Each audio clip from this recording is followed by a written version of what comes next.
Good morning and welcome to today's live show. Well, right now, what would we be doing in the market cut 'em? Well, we would be looking for the retest as the market has shown its way to go higher past here. But not only that, but higher past here.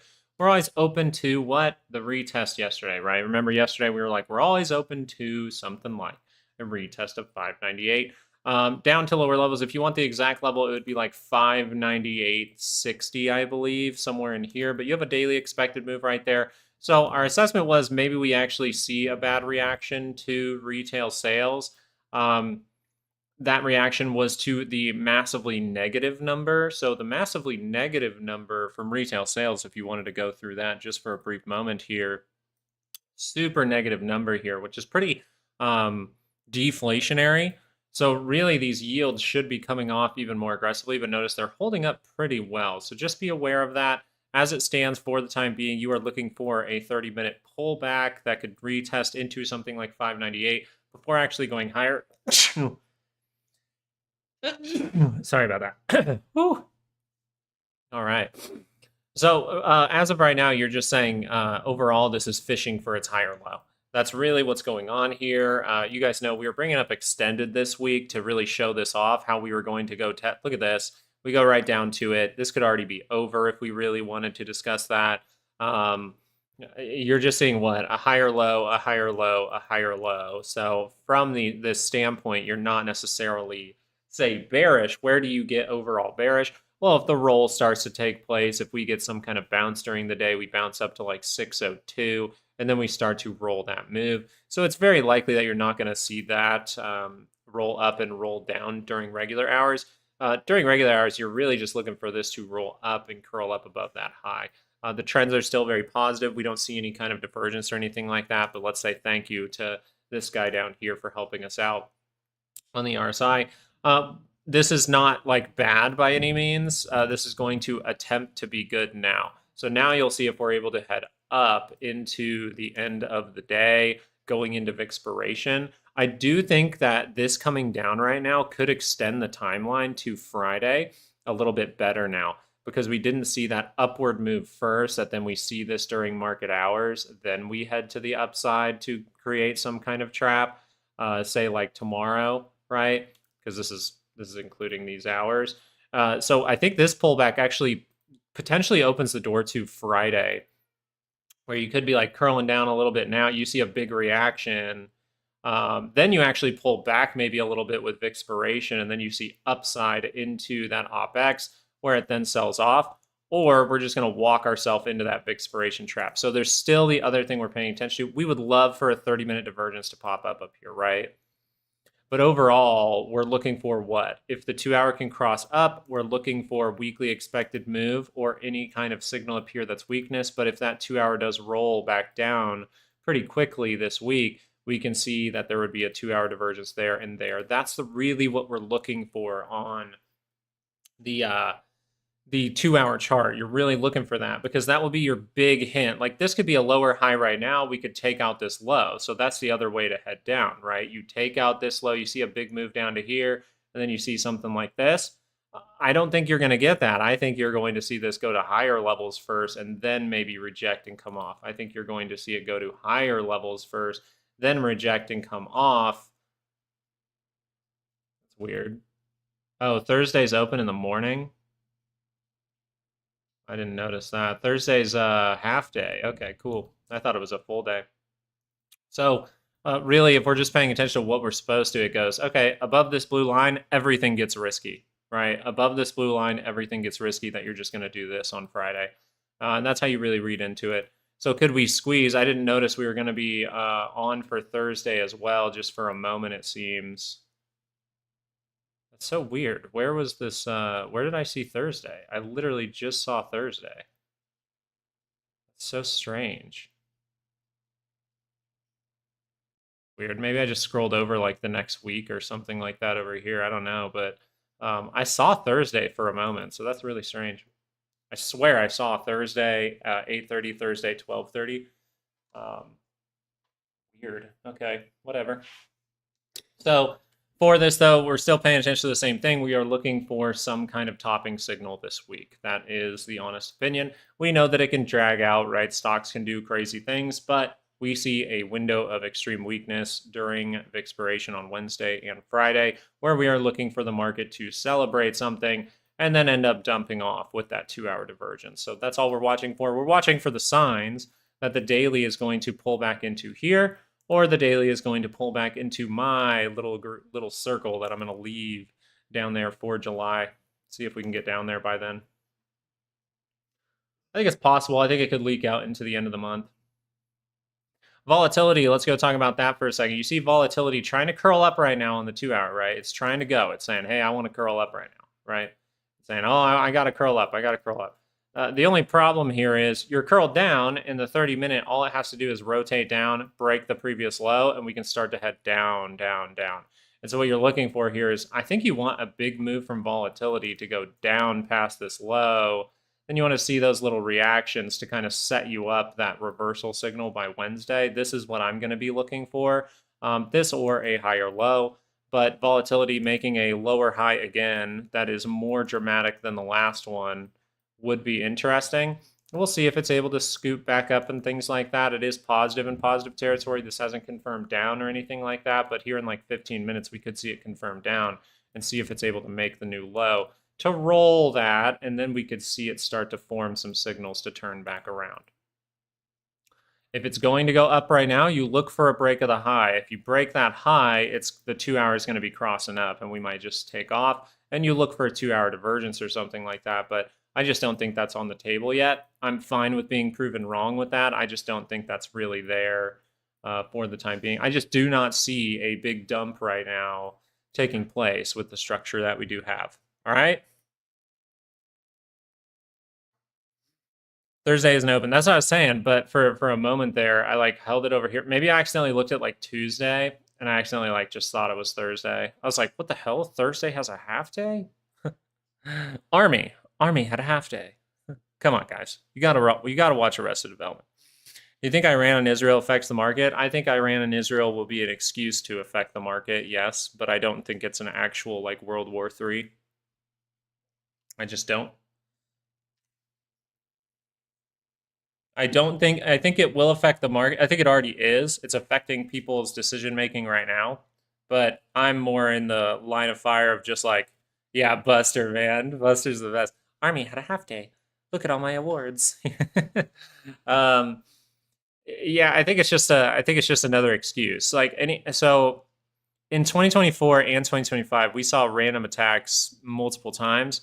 They always were just scares. I'm not going to be right. If 9 times out of 10 you give me an apple and it's red, then am I going to bet all the time that it's green, that the apple's green? No, I'm going to most of the time bet that it's red. So right now I'm going to say this is going to be an excuse maybe to pull back the market, but it's not necessarily going to crash the market. That's how I see it. I know it's great. We don't have the signals for it. That's how it goes.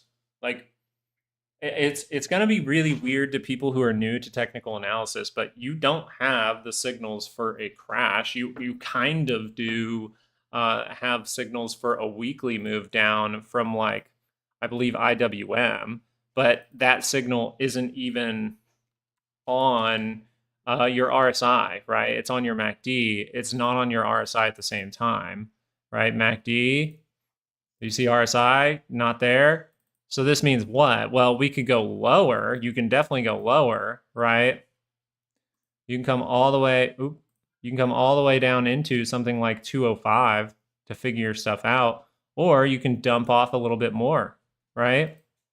So for the time being, IWM is in a little bit different spot. Remember, IWM has the opportunity to do what? Lower high. So if we're dipping down this low right now, left head, right shoulder, okay, we need to see that positivity come right away in the morning. And then we need to show like no kind of losing it at all, right? We want to see up into like down slightly into up. You don't want this to start to break through all of those buyers, in my opinion. but IWM is at risk, right, of seeing a 2-hour lower high because of the price action, right? It's more selling, more selling, more selling than you really wanted. DIA is a good example of this as well. I think DIA is leaning towards it even more with taking this out. We could just see this up, pull down, go back up, reject from the sellers, and turn to the downside, right? But we also could be making some kind of move to the upside. This is why you pay attention to weekly expected moves. This is not the correct level. And if you hear a bunch of buzzing, we have a major storm outside right now. I've gotten like 5 warnings for flooding, for trees falling. So if the stream randomly cuts out, no, it's not because I don't like you guys, okay? I do enjoy hanging out with you guys every single morning. But if my power goes out, my power goes out. That's how we're going to do it today. And then I'll have to be on my phone. Is your mind blown from Robert? Yeah, I think he pointed out like something that's simple that is, I would say, better tinfoil than most because it's very simple and it can make sense simply. And I mean, pretty much it adds up to we should see a good move this week. Okay, so the way you'll know, here's how you'll know if Robert is right. I didn't go over Robert's thesis really. If you guys want to do some tinfoil time, okay, what we should do is I should get like an animation and do tinfoil time. like we should do this.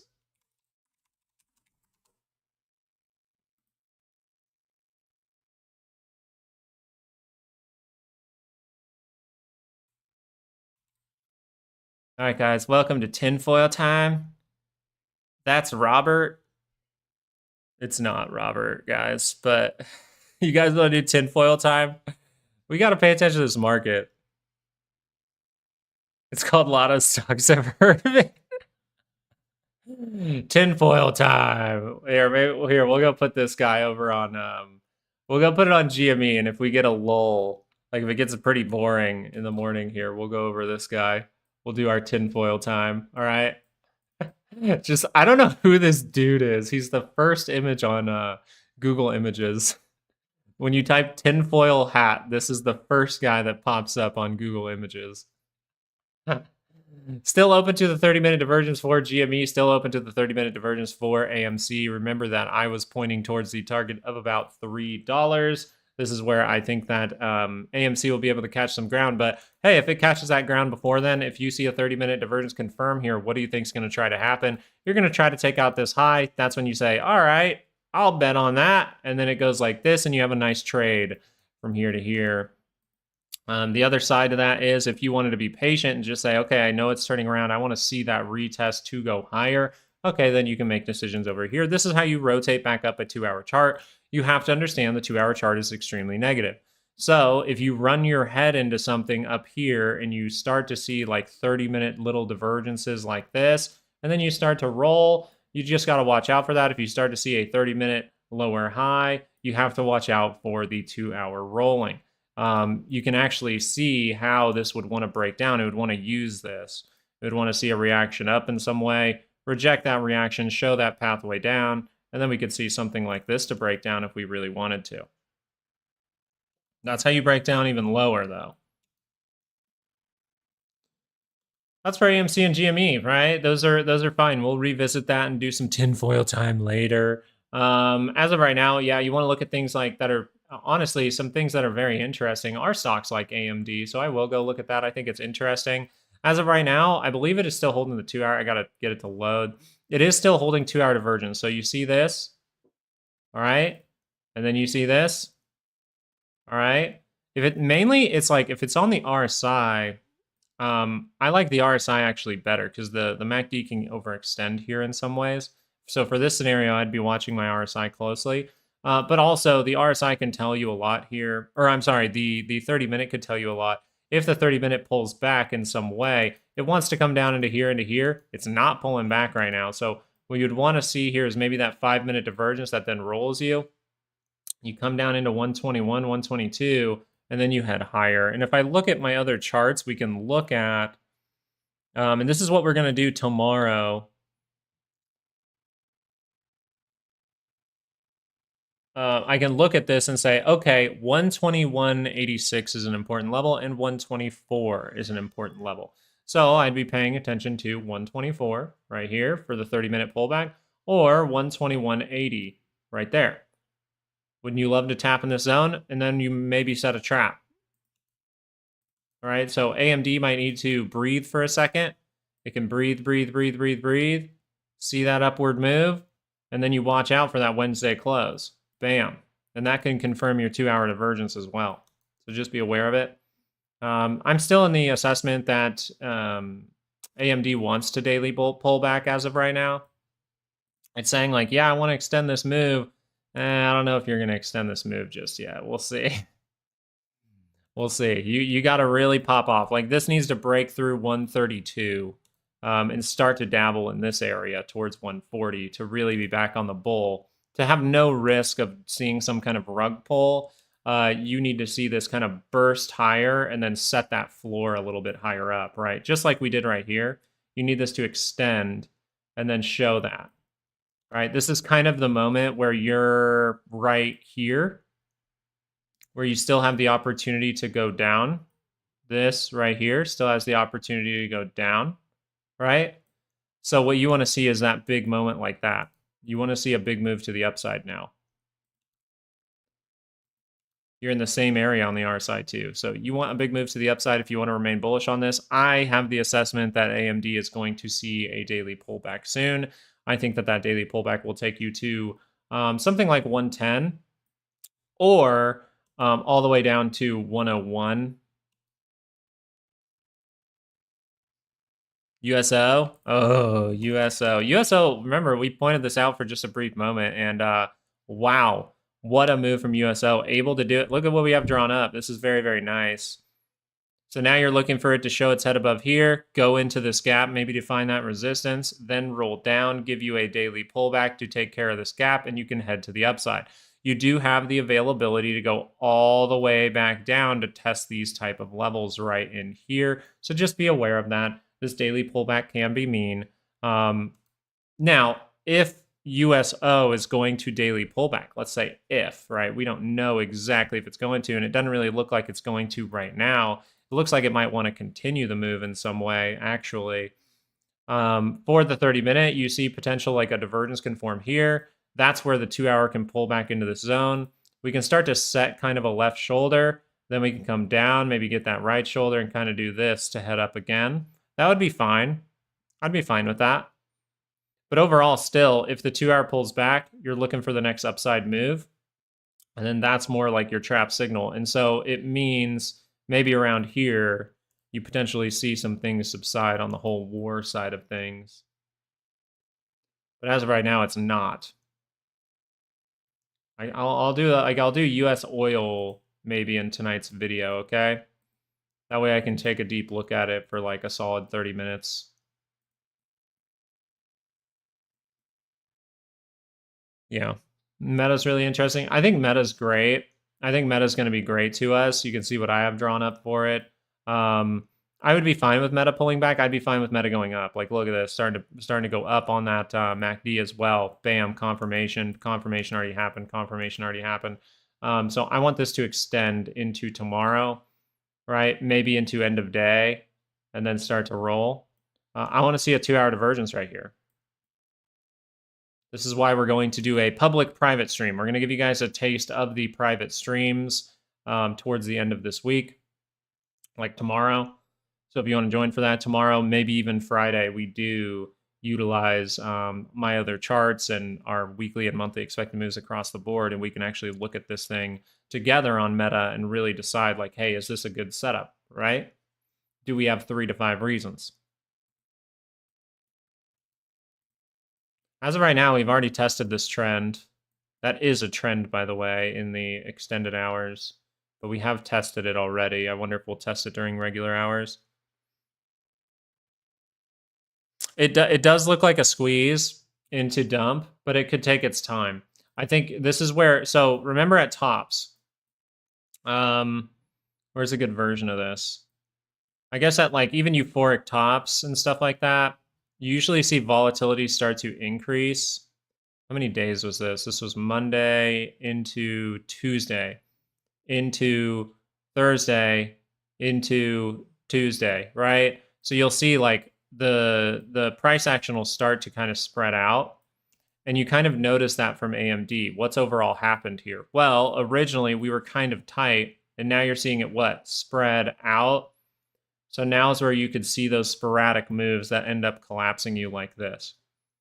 I just really watch my 30-minute though. It's not negative, but if the 2-hour crosses down, you're worried, right?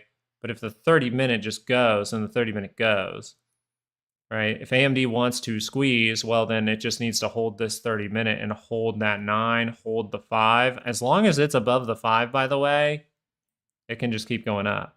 What you need is the moment where like this comes up to here, this goes like this, and then breaks down below it, starts to use it as resistance on the way down, right? So your 5 is a good guide here, I think, for AMD, right? What I try to do in my head is look at it and go, okay, this could continue, but what's a simple thing I can pay attention to know, like, hey, is this bad? Technically, it would be like one of these type of moments, right? One of these type of moments means a lot, and you just utilize your price action. So right now, what's the price action you don't want to lose? It's this right here. And if you lose that, then you could come back up and retest that 5, and you can kind of see the structure we would like to create for AMD to break down. But if it never breaks down below that 5, you're never breaking that low, right? So watching this is a good guide, and then seeing if like 2-hour confirms down is a good guide. Boom, 30-minute reaction, then you go down again. It's hard with AMD because, like, I don't know if that has a short seller. Does anyone know? Does AMD have a short seller problem? Because it's trying to squeeze right now. Did we talk about Apple? No. Apple, for the most part here for Apple, you were looking for a better move to the upside. You still could potentially get that move, but this isn't a good sign getting a lower high. It means we might want to go test this wick down in here towards 196.03. So just be aware that a test could be happening. Then you can get that big reaction, right, into Wednesday. And then you start to get that 2-hour to roll. We are looking for the 2-hour lower high from Apple. So I'm not in any way thinking that this is like mega bullish for Apple. I still think whatever it does down here, you're just going to do something like this. And then you'll go up into like Friday or Wednesday if you want to continue the move. And then you're going to reject. Pretty much, if you want my assessment, I think Apple is going to test this zone right here. I think Apple is going to go test something like 203. I'm not betting on that. I don't think it's something to bet on. I think it's just, hey, if we get to 203, can I see the signs for a roll to take a short position past this low? And then this could be a nice trade from like right here to right here, and then just be done. Just a little trade right there. All right, that's what I'm looking for. Bigger things. I'm not going to play Apple anymore here. Tried to, had to manage a trade. Unfortunate. That's like I've rarely had to manage trades with Apple, weirdly enough. The signals are usually pretty damn good. So that's especially daily ones, like daily swing, daily divergence. Those are really good for Apple. That was like probably like I could probably count the amount of times I've had to manage a trade on Apple on my hand, and it's my most traded stock on one hand. Any data coming out this week? You just got retail sales. Look at that. It's booming. AMD needs to keep booming. AMD just needs to keep booming. Just keep booming. Be a boomer for a day. Just go.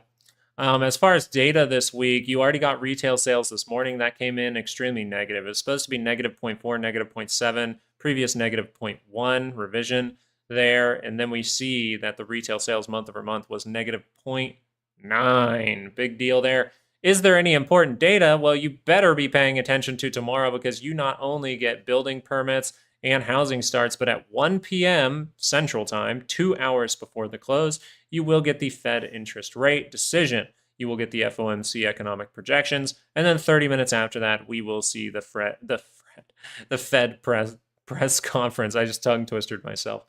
On Friday, you don't really have much going on, so a lot of this is going to be dictated by the reaction to the Fed or some kind of trap set towards the end of the day with the Fed. So we'll be watching. All these tinfoil hat pictures over here. There's your data, though. All semis are good, but AVGO, if you take into consideration the weekly expected move, this is starting to roll. What we see here is if it's starting to roll, we could be dipping down a little bit lower, right? This could be some kind of boom, boom, boom to actually still use this and go higher. But as of right now, you're not necessarily happy with this on the 2-hour, right? You're rolling it closer to the center line. You failed a little bit here. So are you out of the woods?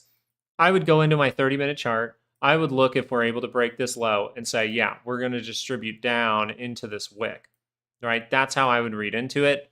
For the time being, if you're able to use this gap here to head higher, that is still a possibility here. You have taken out this guy, right? You come down, create this guy, boom, you go up, you come back down to the gap. And this is where you need to see that big move, in my opinion. So you are looking for AVGO to simply curl up a 30-minute. I'm not taking trades on AVGO. I think these things could just turn down right now, and I'd be fine with that. But just in case, like AVGO, it's some kind of big move like this, you gotta be careful with it. But right now, if that 30-minute whips up, you can continue this side and just go like this a little bit and then run into a failure towards the end of the week.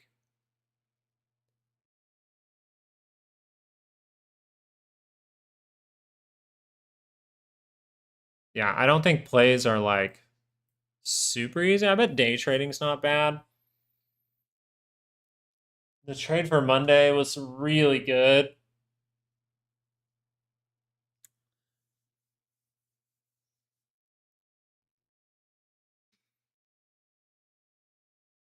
Going live for the. I don't think I'll be able to be live for the con. If I am available for the conference, I will go. But yeah, we're still dealing with issues over here to be 100% with you. So I'll try my best. I will try my best to hop on the live show for the Fed press conference. But we'll just review things tonight. And you guys should be knowing what to look for. I mean, really, we're looking for the trap towards the Fed conference.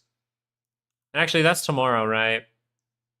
And we're gonna do that's tomorrow, and we're gonna do the private style stream to show you guys what it looks like and how we talk in it. Yeah, we can do it. I think we could do it, Milky Fade. No, I'm not leaving. No, Richard, we're chilling. No, no, no, no. This ain't last week, Richard. Oh, no, no, no. I'm not leaving. I'm not leaving. I said I was going to maybe do the live stream during Jerome Powell. Like we might just like leave the stream on all day tomorrow. Like I might just take like I like to do for my lunch and gym, take my little 2-hour break. Yeah. Yeah. It's all good right now. If the storm affects this, you're just gonna see things like you're just gonna see the stream just stop. You're probably not gonna hear me like, oh, the storm's gonna stop my stream. No, it's just gonna be like done. But man, we're getting a lot of storms over here. Oh, I gotta drink my coffee. Let me drink my coffee and then we'll look at some other things like TLT. I think it's too. You mean you're not going to sign up? Like, yeah, I was maybe going to keep the show on just all day tomorrow, where it's just like we do our regular stream in the morning. I'll go do my gym moment, my little lunch, and then we can go to come back to the stream later on. You guys can hang out in here all day if you'd like, share your ideas. And then what we can do is go back on. I can hop back on for the Fed press conference into the end of the day, and we can start to wrap things up, especially if we're seeing like reversal signals at the end of the day tomorrow. If we're seeing those reversal signals by the time Jerome Powell is speaking, I will be on by that point. Like it's so if I look at charts and it's shaping up like, hey, we could reverse with Jerome Powell, I'll show up. Okay. My thoughts on Apple is it's going to get like a 2-hour move to the upside, but it could keep rolling right now. I think it gets a 2-hour move to the upside that fails. So my overall assessment on Apple is it's going lower, like soon. But it's just, does it get that counter move, right? That little dead cat 2-hour bounce before it falls down lower. Criminal, no, sorry, CRML. Tornado's heading. Hey guys, tornado heading this way. Peace out. No, no. CRML. What is CRML? I never like remember every single ticker. Holy fam.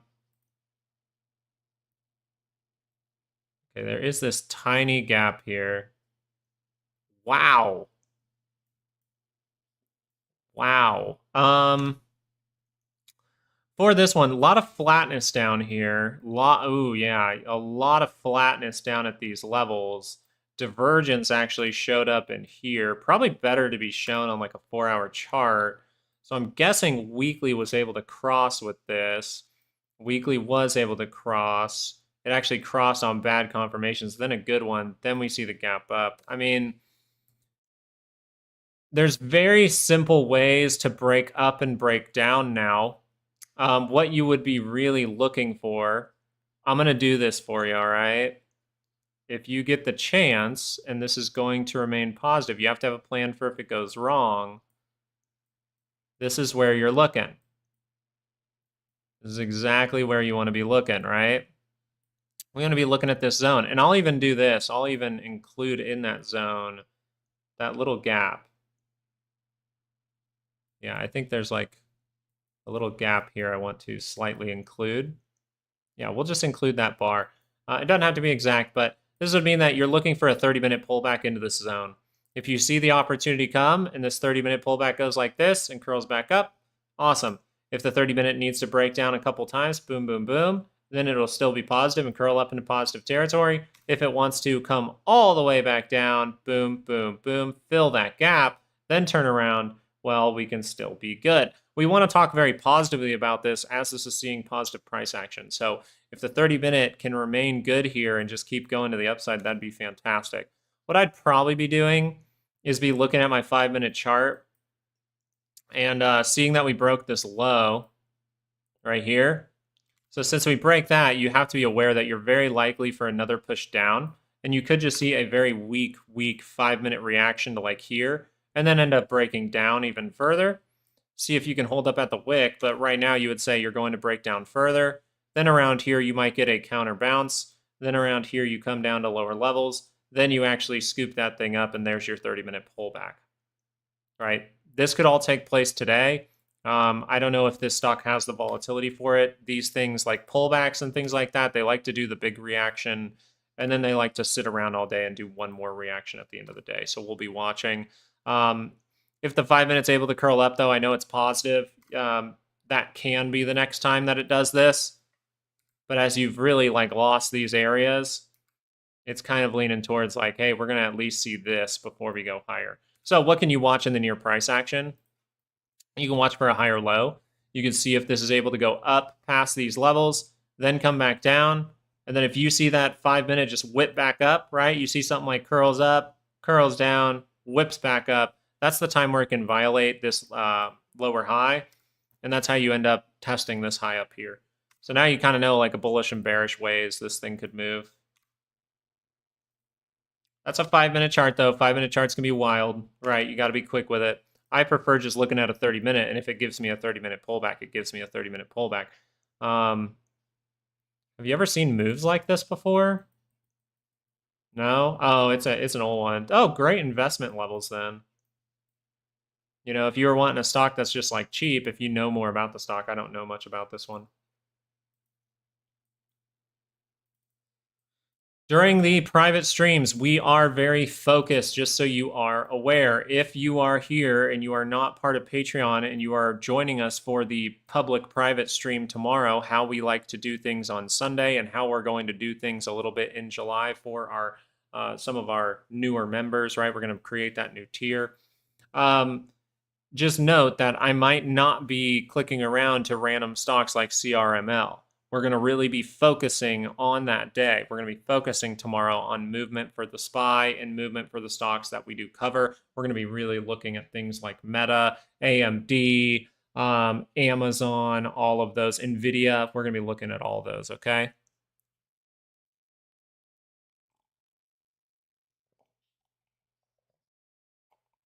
Where's Willow? Where's Willow? Where's Willow? Felt cute today, but yes, Willow's back. Willow, Richard was asking for you yesterday. You must have heard him in your dreams. You must have heard him in your dreams. Richard was like, "Come back to the dark side." Richard was like, "Short AMC."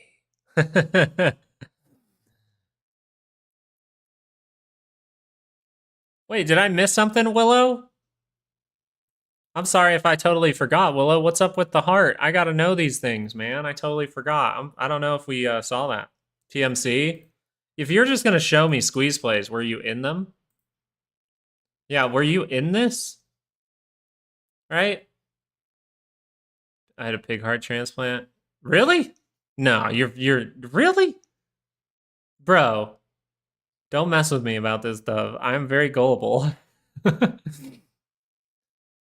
It's smelling bird toast. We thought you were on Rumble constantly refreshing. That's facts. Oh, you're in it, Luis? Nice. Okay, perfect. That's awesome. If you're in it, you're just happy. Damn, I can't believe this thing did not fully break down. Is there something on the daily here? Aha, we found you. We found you. That's a heart. This I would totally understand if no one caught this. I don't even think I would catch this. This is hindsight. Just so you're aware, this is hindsight. I'm not going to act like I knew that this was going to happen or anything, but now I can make sense of it. One thing is you could be at the end of this run. The daily time frame is giving you the divergence on the daily scale, triple divergence, even potential quadruple on the RSI. So you want this thing to keep going. You want it to violate those divergences. I think you are pretty likely to continue, though. Yeah, I think you're pretty damn likely to continue, even if you get a 2-hour pullback. I think you want to extend. That would be best case. Then you raise the floor. Then you go higher. If you wanted a good area to pay attention to, you pay attention to the gaps, right? And then you pay attention to all of this bar, all of that right there. So what you're really looking for here is a 2-hour pullback. I think even right now you could say 30-minute pullback, but there is divergence for the RSI just slightly. So if 30-minute is able to confirm down here, just be aware that that can pull all the way down to these levels, okay, before it's able to go up. Really pay attention here if we lose this low. Like if we just go dump off and lose that low, because then you can start to make right shoulders that could have been. And so the bullish scenario is you just pull back, you don't lose that low, and you turn to the upside. The bearish scenario, which you'd really still want to be paying attention, is my MACD positive at this time, but still the bearish scenario would be left head, right shoulder. So we'll draw that one up for now, but note that if you don't lose this low, you can just turn up on a 30-minute or turn up on a 2-hour and continue to do the things that you're going to do. So very, very nice move there. Congratulations that you're already in it. That is fantastic. I don't have a weekly expected move or anything like that, unfortunately. I wish I did, because then you would know your risk for right now. Like, should I sell the option? That's kind of the good part about those. They are very obvious levels. They're very obvious lines that say, hey, make a decision. If your decision is to hold on to everything, then that's the decision you're making and you have to live with it. Like, when you make a decision, it's like, make sure that future you is going to be cool with that decision the next day, right? Think of future you a little bit. Hey, is future you going to be mad if this goes wrong? Hey, is future you going to be saying, hey, I should have just taken full profit there. I got greedy, right? It's a good way to be like, am I getting greedy?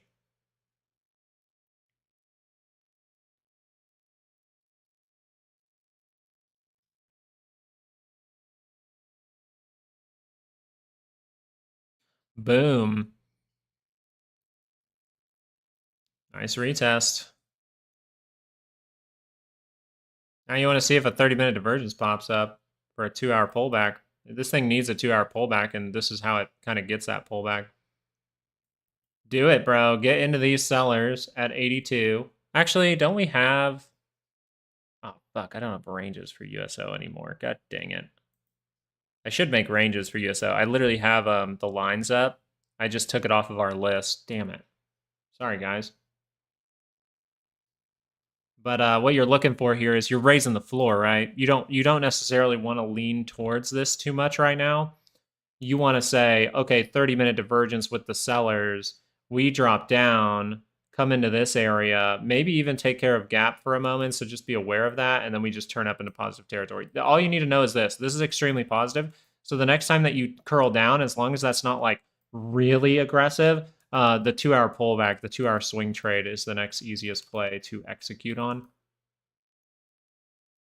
I'm still interested in the SPY, looking like my degen in me wants to try to take the $500 call the top play.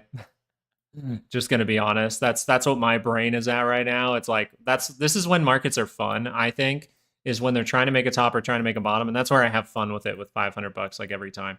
That's what we did down here as well, right here. That's what I did down here, and that went up. It just boomed all of a sudden and made like at $500 like made like I think it went up to like 2.5 or 3 grand in like a day, and I was like, yep, we sell that. It went to our purple line. Purple line, we sell it. It went there in like 2 hours. That was wild. So, really interested in the market. I just like to do that around these times. It's fun for me. And then I'll start to legitimately trade after if we curl down. Can we take a look at Tesla? Yeah. Tesla, I think, is going to ping pong between these zones. As of right now, curling down. Not the best sign, but overall, is it making a new low? Not really. And we see that the 5-day is trying to turn around. So in some way, we could be trying to head to that upside. What I'd be looking at here is just does the 2-hour roll. If the 2-hour roll is you get 2-hour pullback and you use this later, right? Tesla, if it wanted to, it could legitimately roll, give that higher low, come up to this level, then sell off. So maybe we head up in July according to Tesla, but I think Tesla will be stuck here for a little bit of time. So I'm looking for this from Tesla for a trade. I'm looking for a time where you peek your head through this zone, pull back, or I'm looking for a time that we break that low, break the bottom zone, right? Break this bottom zone, get a big counter trend move, and then roll, get back through that zone, or maybe it's tighter, right? So I'm just looking for a break of this or a break of this. Until then, I think we're going to do this. Yeah, like theta. Like imagine this. Tesla is a volatile stock, but imagine this. This is actually for Tesla, this could be theta burn right here. Like even if you see this. Now day traders can make money in here, but I'm saying theta burn for like 2-week options, month out options, right? That would be pretty wild. But notice that we're starting to get choppy again here. This is good. This means we're going to see things get choppy into they could get choppier into we could set up some kind of trap, especially if that trap is to the upside. So I mean Amazon. Oh yeah, we can look at Amazon too. I'm not worried about that. Amazon very nice here so far. What we want to see, you still would potentially want 30-minute pullback, but I think you would want to see this extend higher first. Then you kind of pull it back. Then you actually curl up to get to that 220. Notice that would take you into the end of Wednesday if we saw all of this type of price action. What I'm looking for here is still the daily scale to get to that 220. What I'm looking for here is some kind of 2-hour that fails this move. So you notice that the 2-hour is curling up. What I'm looking for is the 2-hour to extend, get to that 220, and then start to roll that, right? And then we're going to do this. We might see a big move here, and then we can go down lower. That's how you would like to break down over time, and that's what gets you down into the middle of July. That's what it really shapes up to be.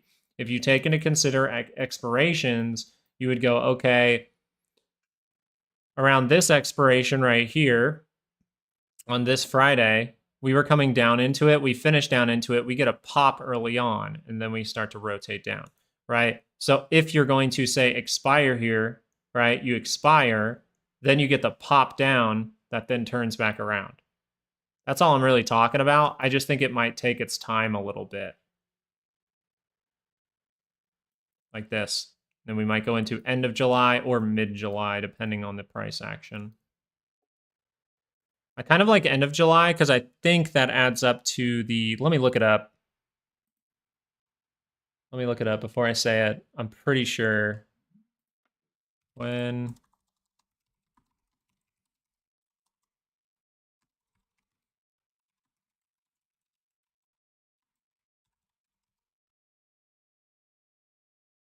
the Fed interest rate decision in July?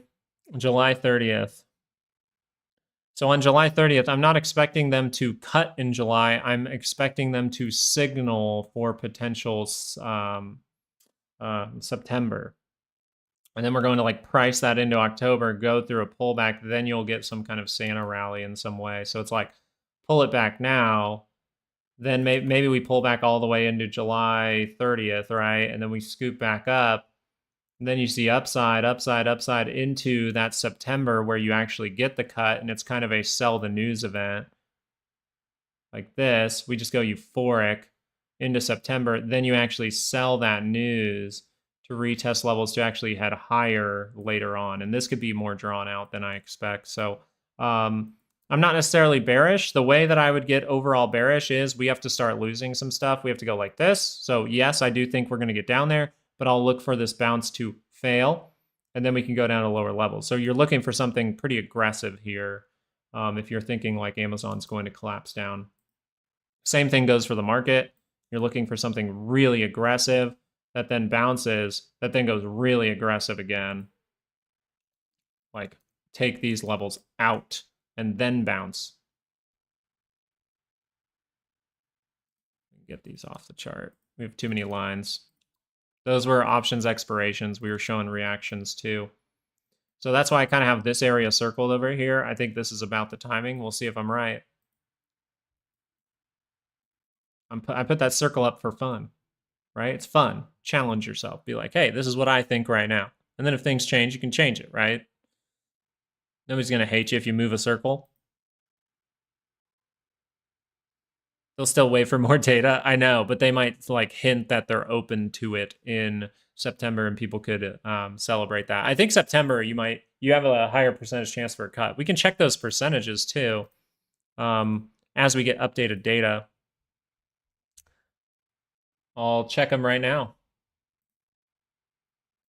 So as of right now for September, you have a 56.6% chance to see a 0.25 cut.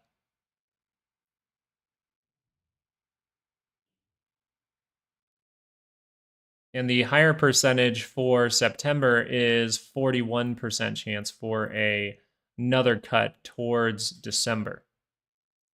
So right now the market kind of saying like, hey, chance to cut in September, chance to cut in December. And it has it, overall the percentages suggest we're going to hold the cut, the first cut, through October.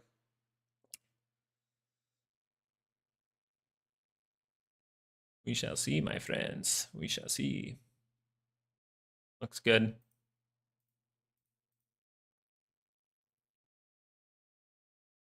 Do not move the circle. Why is Nvidia pinned? Because it's trying to create a top. It's trying to get a bunch of liquidity, probably. I still think you have a chance for another move higher, by the way. I think that this is going to go up, maybe come all the way down to 143, and then be able to turn back around, and then it's going to set a trap. I still see this as like one big 30-minute move to the upside. And then I have the ability to say this move can extend because we're pulling back right now, which means we could extend. We could go boom into like one more move into, say, Friday. You go like down, down, down, up, down, up. Oh, Monday. Ooh. Right, we're just looking up here at the end of the week. We don't get 30-minute divergence. We're just paying attention to what? Oh, we're looking for that. Shit, now my battery's low. God dang it. I have to charge this thing.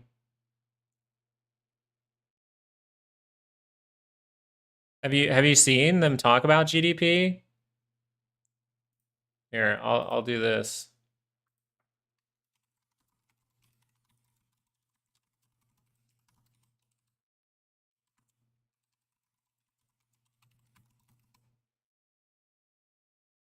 Because I'm pretty sure I saw this yesterday.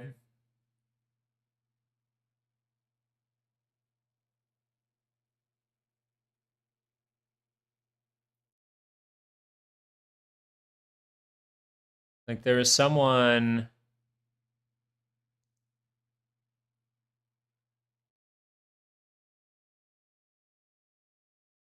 There it is. There's a bunch of people talking about, and I think there was data to prove it, but I'd have to go find it. I saw it yesterday. This is why I wanted to talk about it when someone brought it up. Someone said like 4.8% GDP, 3.8% GDP positive. Someone said 4% GDP positive. So weirdly enough, some of this is like there are some people pulling up some data that could say like, hey, a 4% GDP might happen, and I think that would be super interesting. I'm still looking for like a euphoric boom at some point to get to like 650 for SPY, I think, by 2026. So overall, we'll have to see how that comes out. I think the obvious thing is like, oh, expect it to come in lower, but there are a lot of people trying to prove with some data that you can see up to like a 4.8% GDP, which I was just like, I don't see that, but I don't even think I'm reading into it too much. I'll just look at what charts look like around there. You'll start smelling burnt toast. I'm gonna get struck by lightning over here. Storm outside, low batteries. I know I'm gonna charge this for just a split sec. Hopefully you guys don't mind sitting on the spy for like 5 minutes here. Oh god. Hey, my sister.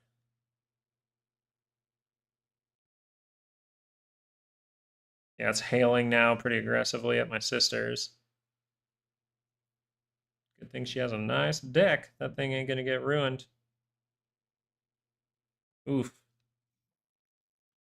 A lot, a lot, a lot.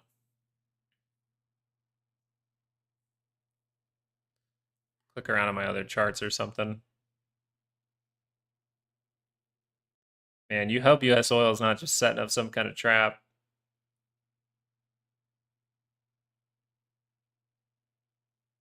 Let's look over here. GME didn't fully roll yet. AMC did. Meta holding the monthly expected move pretty much. Yeah, it's holding the monthly expected move.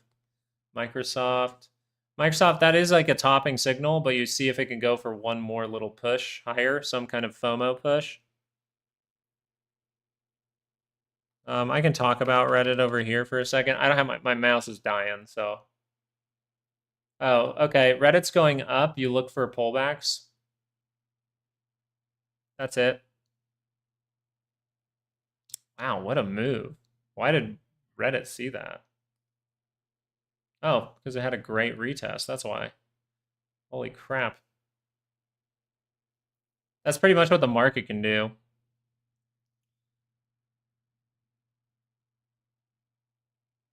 Showed pathway higher, then like failed it to retest down at those buyers towards $100 and then just ramped up, up and away, giving you a daily higher low. That's why you pay attention to daily higher lows.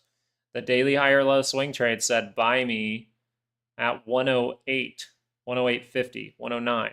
We'll say 109. And now it's at 142. So that's just a daily higher low if you want to treat it very simply. Yeah. That looks very nice though. You're still looking for like 30-minute pullback, maybe even 2-hour pullback. I would really want this to extend. Best case scenario, if you're in this move already, is you just like extend. You go up above 175.50, then you pull back. That would be the super bullish move there.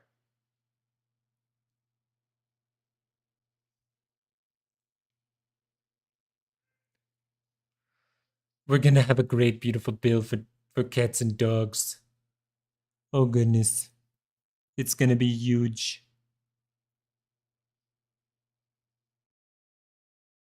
Yeah, ETF starting to turn. Like I said, this is not bearish. That's what my wife says sometimes. Sometimes. Sometimes when she's happy with me. Sometimes she says it. Sometimes she doesn't. Most of the time, 9 times out of 10, she ain't saying it.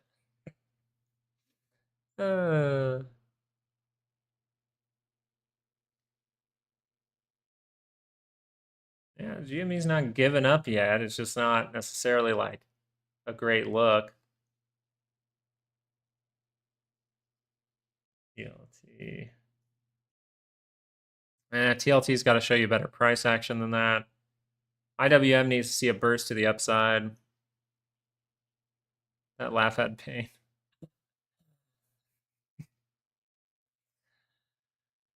Oh god. VVIX trying to get the lower high. The VIX is confirming the 30-minute down. It is still a little bit in that gray area for positivity. Exactly, yeah, Richard. That's what I'm kind of looking at. But it's so negative. It needs to see a higher low on the 30-minute, but or just scream. Like I said, if GME, and by the way, I'm looking at VIX right now. Let's go over that first, then we'll go look at GME. VIX is crossing down. It's just in that middle area where you're kind of like, is volatility going to pop off one more time like this to get up to like 2151? Oh, we took care of gap at least. I still think this rolls down. I think we make new low, but I'm open to the reaction up. It's still a positive trend. You are curling down here. This is where we can make 30-minute divergence for volatility. We will pay attention to that very closely. Looking for the 2-hour pullback that swings back up. GME, which this is your average GME investor right here. I'm just kidding, GME people. I'm just kidding. That was a joke. Oh God, don't hate me. 30-minute was failed to roll to do the full roll. That's really nice. 2-hour move to the upside. You still have a big plane above you to like fail. So just be aware of that. This can extend for some time. But what did we say when this first move happened? We said if this move is going to be something that's like a shakeout, this is where it would get to. Okay, if that shakeout gets to there, then it just curls back up on a daily chart and you go positive, then this was a shakeout. You really won't know until hindsight. But I would say overall, you'd look at the pricing for GME and be like, wow, this is going into an area where there's a huge confluence of buyers. So I think this is an opportunity. It hasn't shaped up to be like, oh, it's going to be positive right now. But it does want some kind of counter trend move to potentially go test something like it could go test all the way to $27 if it really wanted to.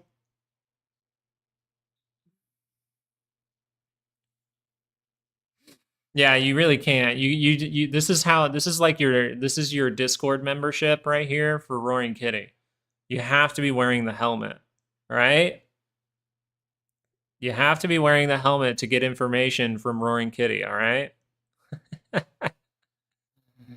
Oh God. How's that Palantizzle doing? Oof. Palantir, if you cross on a daily, you're gonna vomit, dude. Like I'm just saying, you're gonna vomit. Maybe you're able to hold up right here. Right now, you wouldn't really be watching here, but this is very possible to go all the way back down to $95. It is possible. I think you're more likely to try to come into this gap and you're probably done. So I'm looking at 110 for Palantir or the middle or bottom of this zone if we extend. And then if we start to break this level, that's when we'll redraw what we broke through down here, this little clump right there. But we could go technically you go all the way down to 75. I just don't think that's really on the table too much. Yeah, it is. Weekly's very up there. Weekly has major divergence. If you get a weekly crossdown, it's not necessarily happy for Palantir, but too many politicians are in this for me to talk about divergence, right? Maybe you see a weekly pullback for a few weeks down into here, and then it figures its stuff out and turns around. All right, that should be enough time. I think my mouse will last the rest of the stream. Give me a moment here.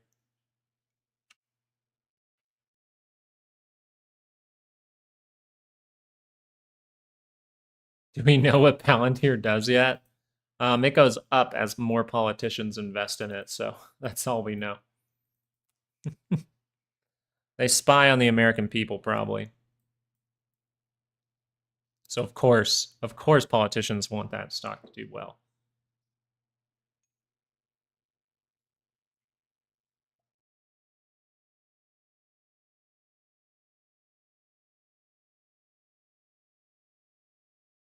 All right. Looks good though. Like really, it doesn't look bad. DIA is the only one that looks like, oh, 2-hour lower high is very possible. IWM's like, yeah, 2-hour lower high is possible, right? You would have to like take everything out and then give it up, and you're gonna like use this to go lower at that time. So you're hoping that IWM kind of booms here to get a new high, or else you're just gonna like walk yourself up like this and fall. You'll use all this later for your left shoulder, head, right shoulder. What's that guy say? He's like, pay attention to structure. You have to know this. When you come down in this algorithm, you can react back up once you get outside of that. And then you can use this liquidity right over here. Use this liquidity right over here. Okay. And then you go and you do your micro analysis. Was that pretty good? I like that guy. I think he's fun. I don't understand anything he says. Like truly, the way he does things, I don't get it at all. But I'm like, hey, it's cool. Like, I like your voice. What about Tesla? Well, Tesla's ping-ponging. I still think Tesla has that chance to go test 340, if you want to be exact. We put that 340 marker up there. But I think it rejects from this area, and I think you ping-pong. That's my assessment until we see a break or a break. I think you're going to ping-pong. I've watched this channel. I think it's fun. We should talk like him the rest of the stream. Lucas can be a bully. That's facts. Yeah, the next person that types, look at this stock, man. You're sitting here for 15 cents an hour.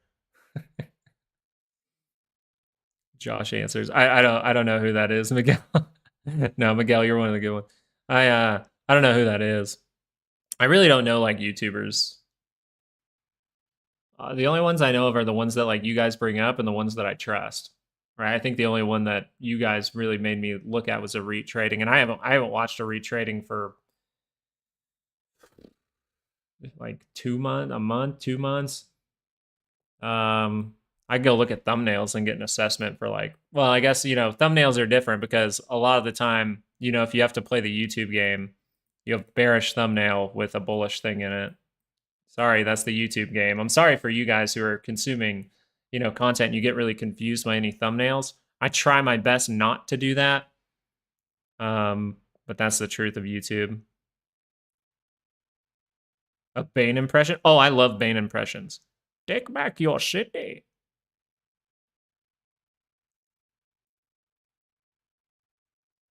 You merely adopted the dark. But I was born in it. Or something like that. I don't remember. I have a pretty good Bane. I have a pretty good Joker. Don't quit your day job. Fuck, that's how he sounds. Take back your city. That's exactly how he sounds. Like, don't sit there and act like he sounds all tough. They got rid of that voice and made him sound like a prepubescent villain. To a young investor who thought Tesla was going to climb to 400 till this week, my advice for a young investor would be, are you actually investing? My advice for a young investor would understand that investing is a matter of a lot of time. Patrick Stewart, fuck. Yeah, investing takes time, right? So you want to find an investment that you can hold for a long time that maybe pays you over time while you're young. Go use your youth and go work. That would be the best way. Like my best, and I still do this to this day, right? Remember, I still do this. I use my free time to make more what?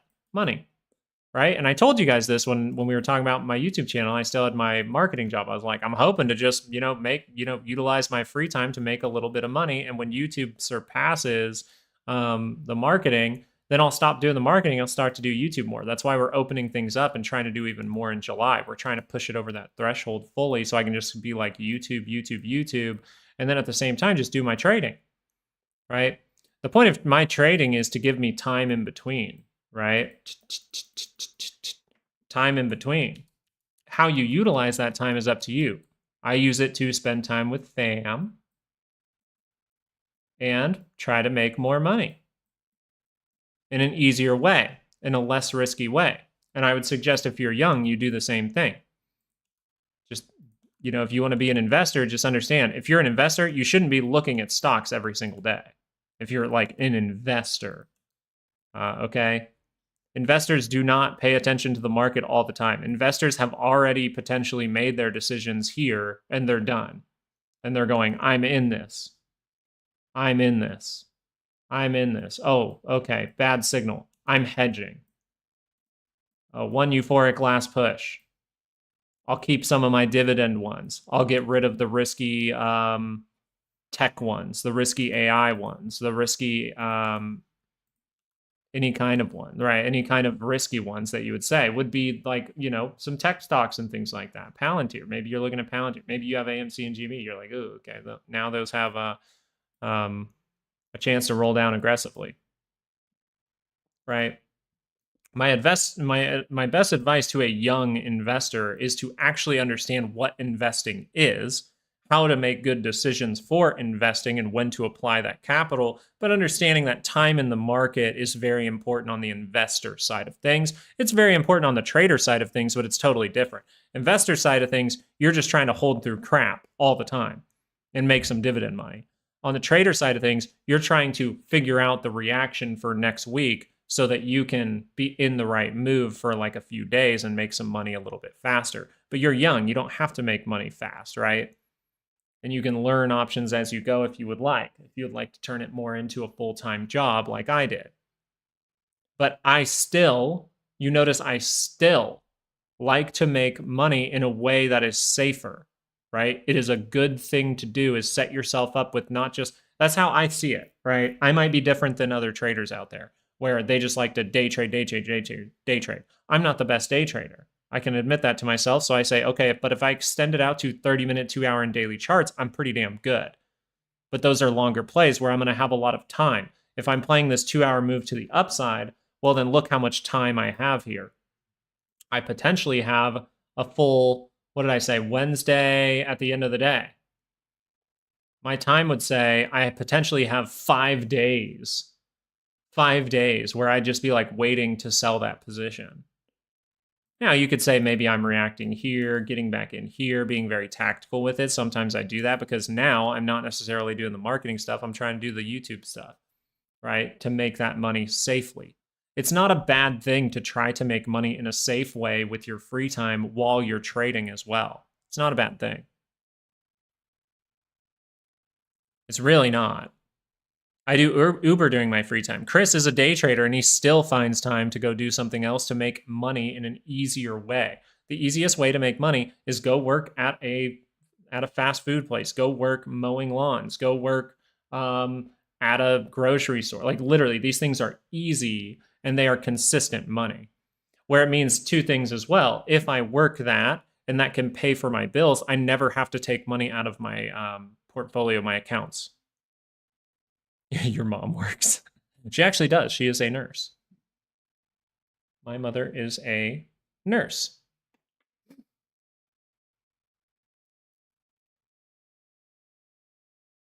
She does work. So that's my best advice. And it's probably not advice you'll hear from a lot of traders. They'll say, my best advice is to take my course and learn how to be a trader tomorrow. That's not what we say here. It's not like that. Like, that's just a lie. If you genuinely, if you took a course and just the next day you're perfect, like congratulations. Like you are one of the most patient, emotionally controlled, patient kind of people in the world. Because you're just sitting there, waiting for the perfect setup every time if you're perfect. In the Discord. Well, like things like that will help you if you want to actually trade. But if a young person comes in, I can say, yeah, you can join my Discord. I don't have a Discord yet, but some people want it. I'm like, you can join the Discord, but also I'm like, hey, if you want an easier way to do it, just actually invest and then go away and then go make money somewhere else. Build that up, invest more. Build that up, invest more. And maybe every single quarter, you just look at where things are at. Oh, okay, well, the SPY is up here. I just made my money from mowing lawns for the last 2 weeks, and I just got paid. And so say I have, maybe out of that money, I want to put $500 back into the market or into a stock. Okay, well, the market looks like a daily pullback's coming. So then I can look over at certain stocks and look at what stocks have been good and what might need a daily pullback. Maybe I look at Nvidia and then I go, oh, okay, so right now I'll be waiting. Let me go mow some more lawns. Mow some more lawns. Oh, okay, now I'm looking back, paying attention towards this area. The daily is crossing up. Okay, I'm going to start to invest again. This is just to get you in at good levels, right? As far as the investing side. And then I would say pay attention to your investments in 2026. And if you wait through that time and you see this and it turns around, but it doesn't cross up and it rolls again, and you go, oh, I just got Nvidia for 115, right? And then you go mow some more lawns and you let this thing just go. Let, it'll see crazy things. It'll loop-de-loop and pull. Everyone that's trading it with options will have question marks all the time. And you'll be just sitting back, making easy money, mowing lawns, working at a grocery store, working at a regular job, doing marketing like I was. I will literally, if you throw me some money for my time, I will teach you exactly how to market and be a social media marketer. I genuinely will do that for you. Like I will, because it is a very, very fun thing to do, and it is very, very simple. It is very simple, right? I literally gave companies their best months, like ever, in sales. And they were like, holy crap. They were all like, I don't know about this young guy. And then I came in, and in the first month, they do their most amount of sales. I will teach you how to be able to do that if you would like, right? I want to improve your guys' lives too. Like that's the point of this channel is one, be able to focus on markets more, help people see the direction of markets, help people learn how they can make money using certain strategies. And then the two part is just like, what can it do for you, right? How can we help you in multiple ways? If you have $5,000 and you're 20 years old, is it best for you to do options and lose that $5,000? Hey, some people would say assume more risk when you're young. But I would say try to assume that risk in investing first and then learn how to do options if you want to transfer over to that. I don't even mow my own lawn. Exactly. Willow, you're proving my point. I don't even mow my own lawn. Perfect. Some kid could go mow your lawn. That's what I'm saying. Some 20-year-old that's, and maybe they turn. I have a friend who I grew up with his family and we all played soccer together. I had a friend and him and his dad, just right when he got out of high school, they started a lawn mowing company. They got like 20 homes and they never have to do anything else. They never have to do anything else. And all he did was he used the lawnmower money that his dad to buy properties, and then they bought properties, and then he rented them out to his kids, and then now they sell them or they rent them out to other people. Like, do you see how it advances over time? It's very cool. You're trying to mow another man's lawn.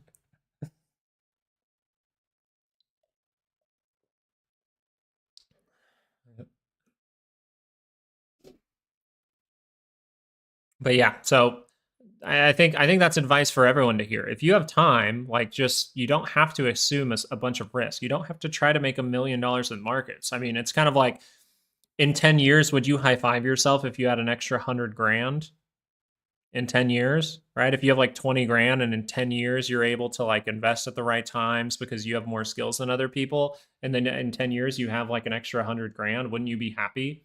You don't need $1 million. You don't need another zero there. Would you be happy if that 20 grand turned into 20 grand in 10 years, like another 20 and it's worth 40? That's good. Like that's still really good. Like I want you to realize that's not bad. Most people lose 100% doing options in 10 years. My AMD prediction's about to happen. Oh God. This is a squeezability, man. It has to break above. Oh God. If it breaks above, I still think you get daily pullback, but you raise the floor. Unless it's like awful. Oh God. Oh God. If you like reject from here right now and you just tip, that's bad. But AMD, man, if you really talk seriously, or no. The serious level is 144. Sorry. Right here. Here, I'll mark it off. This is where you start to dabble in going like higher, like all the way up to here. Like if you could do this, that would be crazy. Like AMD just screams, then it pulls back over here. So really what you're looking for is like pulls this, then goes like this and goes to the upside. That would be the best way to head higher in my opinion. If you're going to fail the move, well, you'll fail before this high, and you are looking out for any kind of reversal signal. You do have a 2-hour one right here on your RSI, so just be aware of that. You have potential for multiple divergences there, right here. Potential for 4-hour probably. But your 30-minute is just strong. There's nothing weak about this. You can come down and revisit these levels, and it still would be in positive trend. Then you see how it might want to reverse down towards Friday. But it might not show it to you. I wonder what extended looks like. Yeah, this is where you're very likely to go retest, like 5-day at the least. I'm starting to look at extended hours a little bit more. I might have to like take a serious look at those for more of 2025 and see if I can come up with some analysis there that actually proves to be some beneficial trades.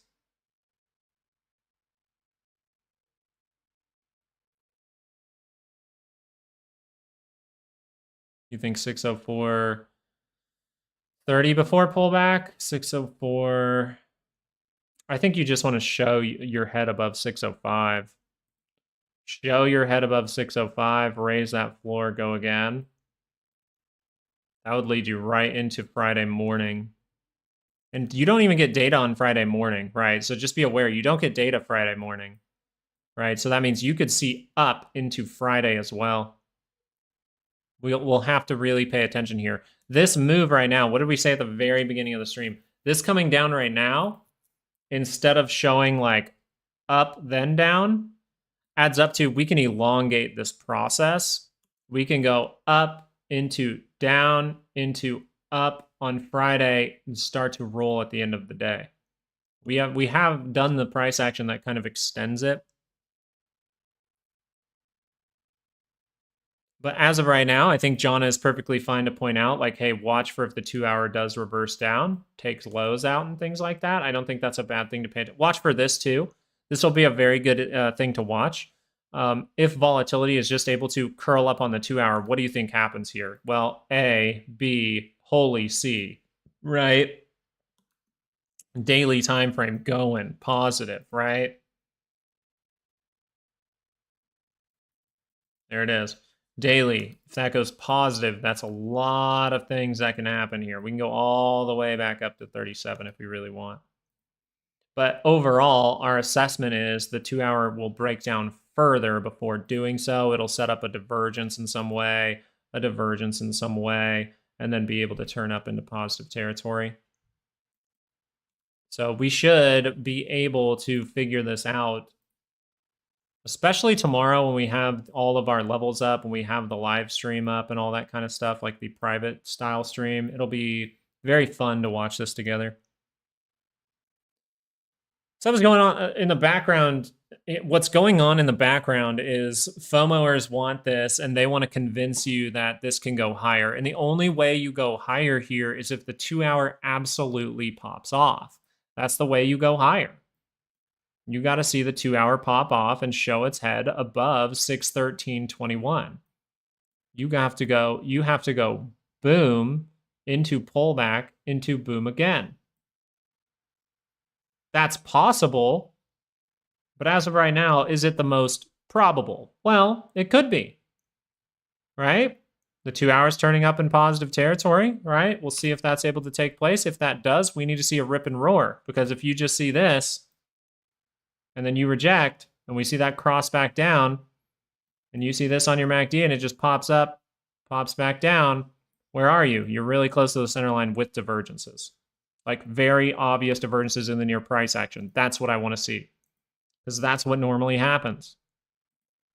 If we get lower high, okay, but a lot of the time the SPY likes to make a divergence and maybe the Qs make a lower high, but it looks like both are going to attempt to make a divergence, and that's why I don't really see this as, I see this as a major trend pullback, but I don't really see it as a major top, right? Thank you for your service, sir, Mr. Joshua.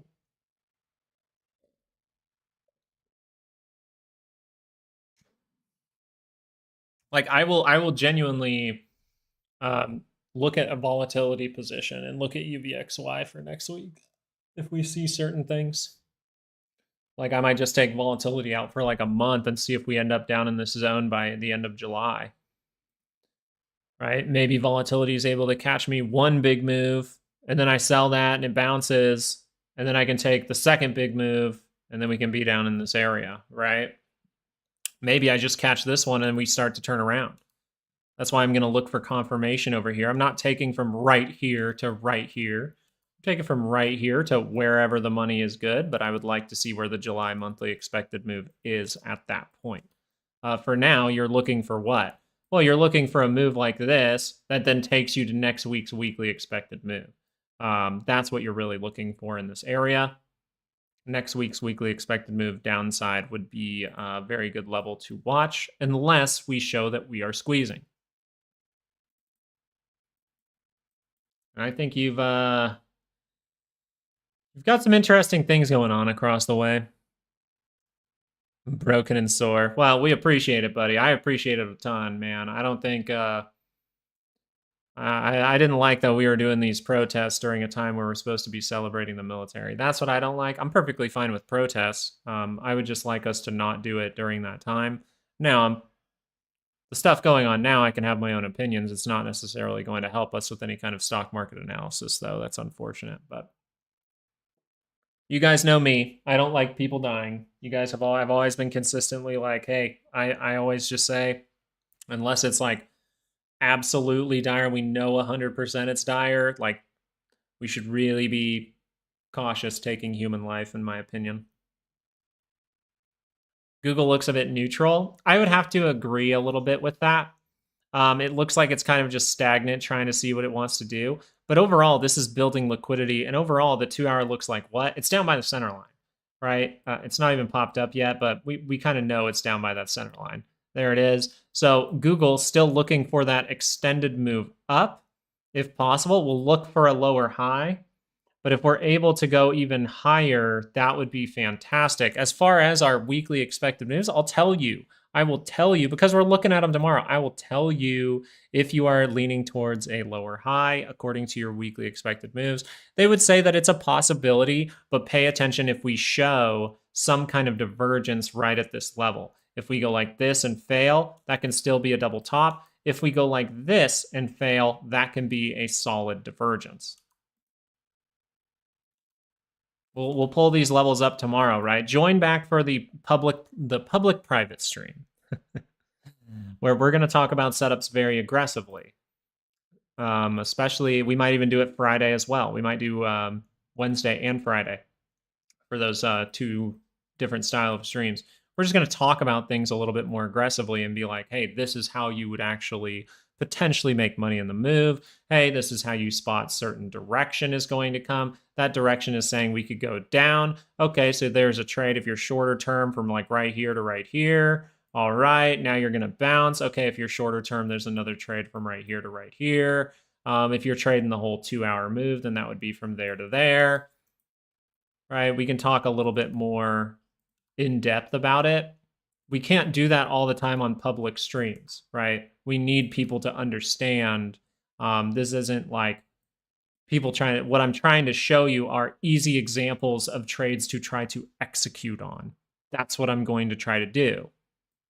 And it's going to be easy because it's very easy to tell when a stock has a good chance of doing something when you've done it for enough time. And then what you have to do is say, hey, I know these aren't what? These aren't 100%. If I see a management for the trade moment, you're in charge. And I'll even point out if management of the trade comes up. It'll be a lot of fun. Take a peek at Disney. I haven't looked at Disney in a minute, so I'm down. Wow, daily divergence. This is not enough. Yeah, that's not enough. You're gonna pull back here. Where could you pull back to? Well, the first place you're watching is right here on the daily. I don't really care what it does now. I mean, if it wants to squeeze and totally contradict it, that's fine. That's how you do this. But overall, you're looking for maybe a new high that sets the trap. And then you curl down into this area and you're able to curl up. That's the best way, right? Do this, don't lose the zone. Because then you have left, head, right shoulder over here. If you want to get aggressive, like if it's really bad, you're going to see a little ping pong moment like this, and then you'll end up back down into something like $100 before you're able to scoop that bad boy back up. That would take you into end of July or beginning of August for Disney. So pretty much, let's simplify it for you. You have divergence. That is saying Disney could see a little bit more weakness than other things. The momentum on the daily scale is dying on both indicators. So if this is going to pull back at any time, I'm looking for the next time it does what? Curls up into positive territory. So if you look at the times, and you really have to be cautious, right? You have to be cautious in these type of areas, but I don't think you have to be as cautious as over here, right? So over here, you pulled back. See that? This is what I'm talking about. This right here happening right over there. And then you try to go higher and you fail on the earnings. So this will be a sketchy time, but I think that something like this could come. Now, I'm not someone who thinks it's going to be exactly the same. I'm not that guy. I'm not a fractals dude or something like that. I'm just saying you're looking for something similar to that right now. The next opportunity for Disney, the next easy to execute opportunity for Disney would be a daily swing trade to the upside. The more complex one would be calling some kind of divergence. And I think you do have it right now. You have the potential for this to turn down right now. Does it want to? We'll see. Does it want to? We'll see. As of right now, not showing pathway higher, not showing a way lower, coming back into the zone, trying to do what? Extend the move. I wish we had weekly expected moves for this. If you look at the 2-hour chart, you see how this could still make one more move like this or continue to just drag out for a couple more days, maybe going into Wednesday. Then you see a little pop on Friday, like Wednesday or next week, and then you start to turn down. Either way, the easier to execute trade here is the daily swing trade. All you have to do is sit and watch. Like right here. It's almost like this. This, it could look like that. It could look like this, right? It could look like this into that. It could look like this right here. This is probably what it really looks like right here. This is the very likely what it can look like, right? A little 1, 2, 3. Takes about month and a half, boom, boom, boom, go to the upside. And then look at this, never need to really retest. I bet extended hours did, but that's what you would like to see right over here. Just a little boom, boom, boom, give you that 2-hour divergence. You want to see like wham, wham, wham, figure it out, turn up. July 30th, that would be nice. Mid-July, July 30th, that's kind of what I'm looking for. Those 2 dates for a turnaround. If it wants to extend further, we're going to see it wanting to extend further. We're not going to see 2-hour divergence. I think you have the opportunity to potentially see like something ugly, right? Maybe we remain up here for a bit, then we see something ugly, right? And we go into the 15th or the 30th. Very nice. Very good. Very, very good to break through these levels. And then just be aware if that is uglier than you expect, break the zone, break that down to that center point down here. That would be pretty awesome, but that would take you into the end of July or even the first week of August to get to like $97. I'm not necessarily leaning towards that, but I'm open to it. Very nice. I thought that would like adjust it.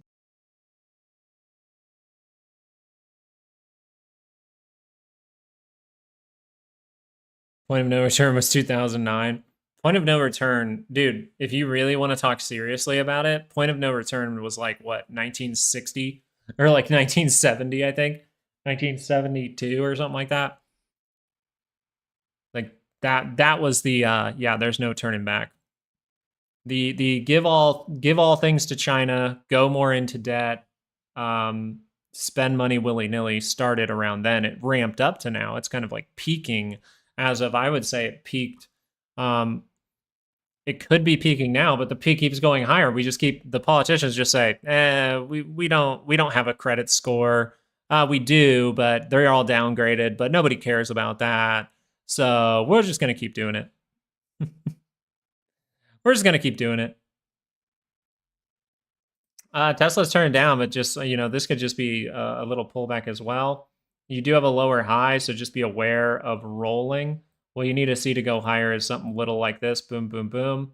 Then you get up to 340. 340 is where I see a little bit more risk, but as of right now, you have curled up. You have retested. That retest failed to make the new high. Lower high, lower high, lower high. So watch for the next low is pretty much what Tesla is saying here, unless it can curl up into positive territory. I'm still leaning towards the test of 340. Let me see if that makes sense, because I haven't looked at Tesla on the weekly expected moves lately. Yeah, 340 makes a lot of sense. 340, 350. Tesla gives a $12,000 bonus when you buy a car. What? 1971, Nixon lit the fuse. Gold's chart is proof. Exactly, yeah. Okay, so 1971. I knew it was one of those. I was like, is it 1962, 1961, or 1970, 1971? They do? That's kind of sick. I like to see that. Does Tesla give a 12K bonus?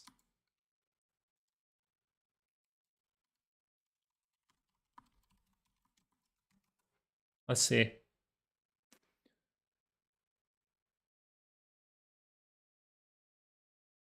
All right, so far.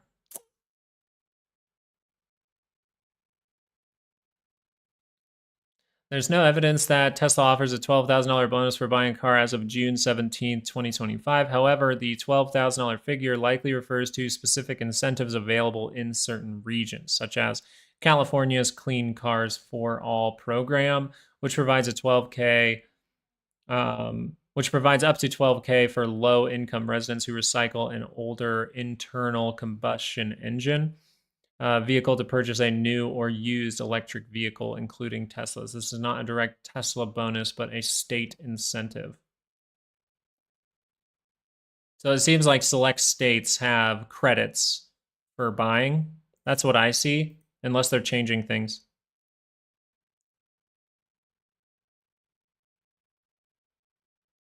Oh, don't be sorry. I don't think it was something to be sorry about. It's okay. It's not like nobody's pissed at you. You do have potential for a 30-minute pullback now for AMD. This is where it's got to keep popping. You can't really turn down on the 30-minute here, or else you could revisit all the way down to 120. 120 to, let's see, 120 all the way up to 124 is where that little zone you could retest. We're not mad. We're just we're all dads. We're never mad. We're just as disappointed, okay? Like, everyone in here is a form of dad. Some of you guys are dad. Some of you guys are dads. Some of you guys are papas. Some of you guys are poppies. And some of you guys are daddies. But all of you guys are dads. Even the girls out there.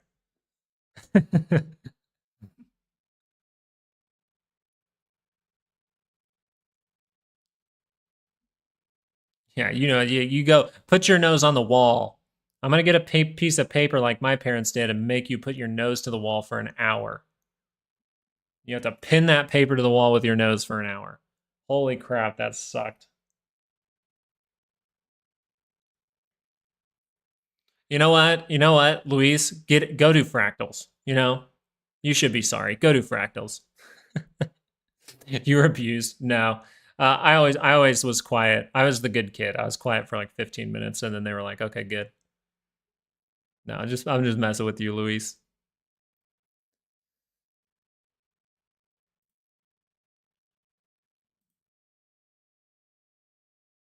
Spy pumping up. Wonder what that five's looking like. We getting a higher low? Trying to. See if this makes sense. Ooh, you need to see.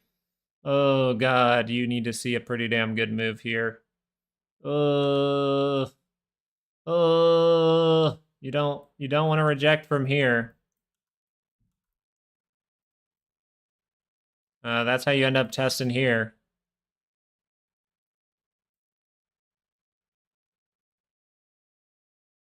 You don't want to break that trend though. I don't think you want to. I think you want to see upside now. Just to get an idea of the price action there, because freaking lit versus not lit. Trademart. Welcome to Trademart. Would you like to buy a stock? Imagine if that was how we traded stocks. You had to like go to a store and like buy an apple to buy apple. Could GME squeeze? I think yes. I actually think that GME needs to squeeze by July, or else it's going to not do the moment until 2026. So your windows for this are now to all the way out to July, to this guy? No, to July 30th. That's how I see it.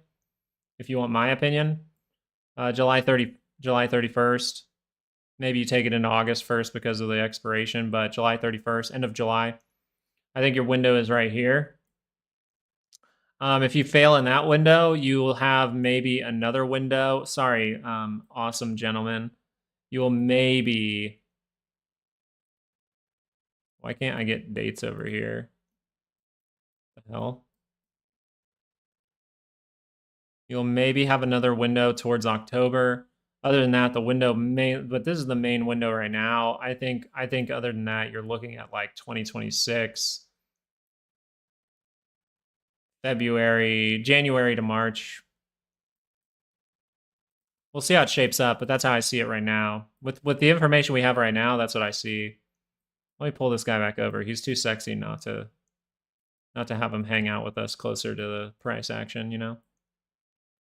God. Dad? Wait. Dad? You said you were going to get milk and you never came back. You've been tinfoil hatting without me, Dad? For how long? 5 years? Oh God, that's where my college fund went. It went into the top of GME and AMC. Oh no. No, I really do. I think you have your window now, but it just looks really bad. You need the daily to get going here. As far as Robert's analysis, he thinks that you know, he has the similar standpoint to me. There's a window here where it's good, and he's suggesting that some of the tinfoil hat stuff actually adds up to Friday. Hookers and Coke. What college fund? Exactly, Willow. Exactly what I'm talking about. The college fund went into AMC at $200? Oh, God. Oh, God. Robert is Lotto stocks after all. Well, he doesn't. No, here's the thing. He doesn't make a YouTube video about it. He hasn't been like, has he come into our channel every single week and told us that AMC is popping off or GME is popping off? No. No. Bro, just see the fractal. Oh my God. I swear that fractal changes every time I look at one of those videos. Dude, he's trolling you, Richard. He's trolling you, bro. My kid's college fund looked too good. Had to toss it into Dogecoin. Oh, you guys are having some fun today. I like it. We're about to reach the time where I'll have to hop off, but we'll sit for just a little bit longer. Want to sit around for another 10 minutes or so, 15 minutes. No, Robert was very, very kind. Shout out to Robert. We had a little chat. It was fun. We got to go back and forth for a while. I think it was a good time. Just pointing out what he sees and encouraging you to look for yourself. Exactly. I don't think that's bad. That's totally different than load the boat right now. You've heard load the boat every single day for like a year from that channel. And Robert says one time, hey, I think it has high potential here, and here's what I'm seeing. This is a 10 I kind of like, and you know, you're getting a good price. Like I see a big difference there. There's a big difference. Apes, Coke, and bad decision. Oh, dude, I have a Coca-Cola upstairs. You just reminded me. Oh, gosh, guys. If I could tell you about some of my party days in Vegas with the DJ on stage. Oh, it was fun. Good times. We'll have a story. We'll have story. I have some crazy stories. I'll have to give you guys some story time. Maybe we'll do that in the private stream. That was more for Rumble, right, Willow? We always talked about this kind of stuff in Rumble. Baking soda, Adderall, you know, whatever.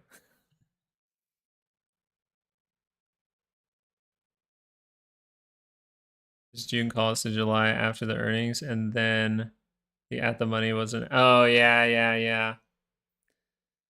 It's fine to roll. Like the thing is, if he still has the same standpoint, you know, I would just assume, I would assume people talking about those memers have bigger positions um in the actual like investment side, like just shares, right? Shares. But I think that the ones that talk a lot about options or like always say that they have an option, if you have a big amount of shares, like why even do the options? And if you've been really buying this thing for 5 years, then you should have a ton of shares, right? But the people who are saying options make me believe that they don't have as many shares as you think. Therefore, they continue to do options. That's how I think about it. Like me, I don't have a massive position in AMC or GME.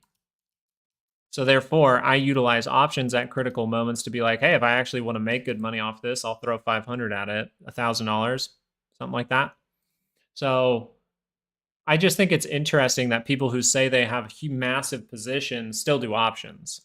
That doesn't make sense to me personally, but hey, teach their own. Oakland, did you join any of the Rumble streams? The Rumble streams were fucking great. They were awesome. We gotta try. Like, oh god, I want to bring back Rumble so bad, but I want to do the private streams to like really get in depth for people who are struggling or want to see like just really simple like this is a trade to execute on. But man, Rumble was fun.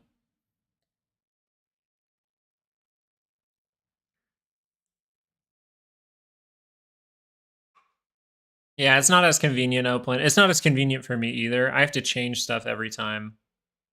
Spy looks cooked. If you see this as the spy looks cooked, you're too early on thinking it's cooked. Oakland, what's your assessment on the market? Where do you think it's going? You always got some good little predictions when you hop in here. Something interesting about Friday. Apparently, that's when insiders are allowed to buy. Ooh. Oh, for like the squeeze plays? Maybe. AMD is starting to get that 30-minute pullback we were talking about, though.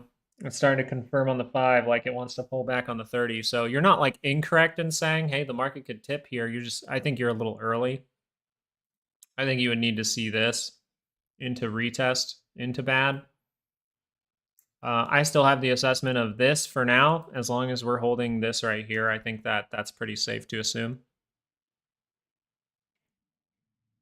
Exactly, Duranto. That's pretty much what the private stream is to walk you through a setup, and then we watch the setup together. We log on the next day. We watch the setup together. We see if management for trade, taking profit, anything like that.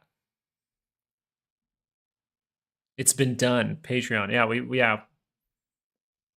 We've actually been kind of doing it, and we've been setting things up for Sunday. Look at Tesla. Tesla. This is the Sunday private stream right here. This was the Sunday private stream, the one of the first ones. This was one of the things we talked about. We also talked about something else, right? We talk about multiple things, but your job is just to be like, okay, remember, higher low or divergence. Higher low, boom. Okay, awesome. I'm in. Bam. We go to what? 325. What were we targeting? 325, 50 to be exact. So you could take profit right here, and then you gap up. Maybe those runners, you just say, okay, now we're in that zone. I'm out. We're above the weekly expected move and things like that, maybe. All right. So that's going to be the point of those streams, is to show you setups to execute a trade on based on your style. It's still based on you, right? Whether you're shorter term, whether you're month out, whether you're 2 week out, whether you're day trading. We're just here to show you like, hey, this is about to potentially happen here. You know, this is something that you can execute on. And you can paper trade it if you're new, right? And you just want to kind of learn over time, paper trade it. I always say it's good to throw like even just $50 at an option or something, or just buy $100 worth of shares, right? Have some money exposure so you do get that emotional, like you are actually tied to the play a little bit. I do say that that's not the worst thing in the world because it gives you the opportunity to practice with your emotional side as well.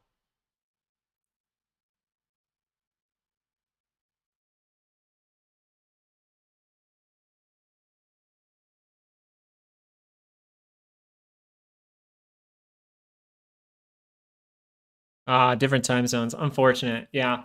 Well, we're going to do it during market hours tomorrow. Okay. Not later today, Richard, but tomorrow. It's hard to call with all this going on, but I was thinking 603 today, maybe 610 on Friday. I think 610 is a good level. I just think for this week, I don't think you've seen enough rolling to 610. As it stands. I might be wrong. I haven't looked at all like today. I did look yesterday and I didn't see much rolling to 610 for this expiration. Yeah, we still see 600 and 610. It's above the 605s. So maybe it's starting.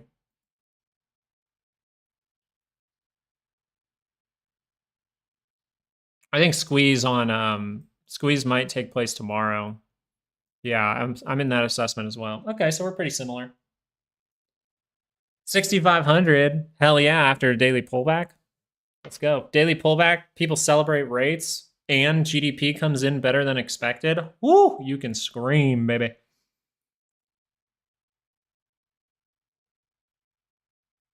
It's just AMD looks like a 30-minute pullback needs to come now, which means more credibility into what? Hey, we kind of just lag around today. Maybe we see a move at the end of the day.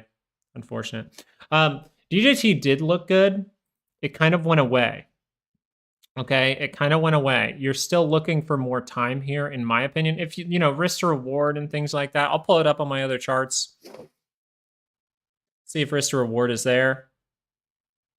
Risk to reward's almost there, but you still could go through a period of like up into down into back up, right? It doesn't have to participate, or you'd want to see like up, right? Show that way higher, left head, right shoulder. That would be good for your 30-minute. So patience time still right now. If you're saying like, oh, the 2-hour divergence got wiped out. So the thing we were paying attention to on Sunday never happened, right? We were like, look for a 2-hour divergence down here that confirms up. It never confirmed up. So now you have the chance to do what? Well, you need to take out this level, but you need to see it actually do so. So you would want to see like up into reject divergence, or you'd want to see like up, and away into a higher low. Get that little Harry Potter going, you know what I'm saying? You know what I'm saying? You know what I'm saying? No regrets. I think TLT will be the interesting thing over the in July. I think TLT will be very cool to pay attention to. Like you might see me buy like a 2-month option. If we do certain things for TLT, I think there's something cool.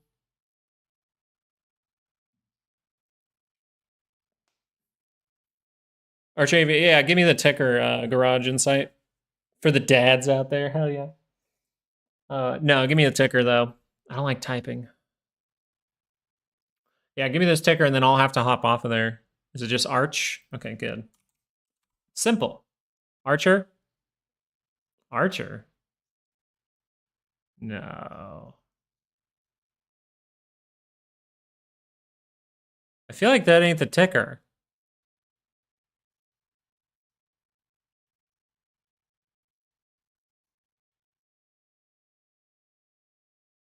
Yeah, I was like, that ain't it. Did I type it wrong?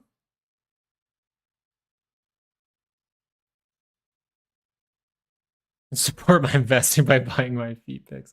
All right, let's go look at this. So this one might need some more time. What you're looking for here is like, okay, we kind of lost everything that you really needed to hold. So you need to hold this. I mean, obviously you can hold it this low. This could all be some kind of massive retest on the 2-hour scale. But are you happy with that big dump? Probably not. You can probably see how this could drag up to here and just reject at any moment and turn back down. So I'm not happy with this so far. I think you're getting daily lower high as well. So I think it's very likely that this is going to end up. I think you're going to see this. I think you are at least going to end up in this zone, if not losing this zone.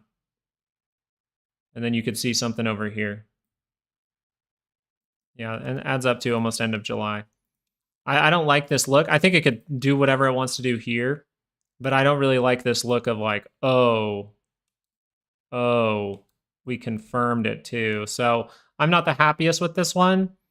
I think that you could see the 2-hour bounce up and you could just continue the move at least down to about 890. If you lose this zone completely and then you react up, watch for some kind of divergence down at this gap fill. That's the next area you want to go to. So if you want to mark that one off as well, this is another important level right here. And you would say these are the 2 areas I am looking for signals. That's how you would do it. Right? You don't even need that, right? Because you've been looking at this enough, you've been hanging on this channel enough that you just go, okay, I'm looking here, I'm looking here. And you see this? Left, head, that'd be pretty cool. That would be pretty cool. Yeah, but you're showing a lower high, which means this could be potentially corrective in some way. One, maybe you see an equal measured move there, go like this, and you go, oh, okay, we could go down to the bottom of this zone, gap fill. But overall, you're just like, okay, I'm looking for a daily or maybe even weekly pullback, like a 4-week pullback. Ooh, ooh, ooh. You want this thing to figure its stuff out. If you confirm a weekly signal here, which we are suggesting it could, watch if you start to lose lows. You can go test further down. You can go test right here at like 310, like right there. You could hold up better at like 550, but you've already tried to use this level once. So if you lose that level now, you probably go deeper into like 320. Then you'll see what happens. But this is not a good look. This likes to roll over monthly charts, just so you are aware. So this could get a bad stinker here. Now you might see it like this, right? And around here, you'll see, do we break that low or do we just turn up? I don't like the look at this right now. If it changes, it changes. That's great. But for now, I don't see any way for this to head up besides like just do something wild, right? 2-hour cross up. Okay, take a chance with it. 2-hour crosses up and beats that high. All of that goes away if you make a new high here and you come above this level. All of that goes away. So I'm not the happiest with that. That looks like a daily high or a lower high. I'm not the happiest with that one. It needs to probably just curl up on the 2-hour and never reject. So that'd be a risky thing there, but it still can be a swing trade.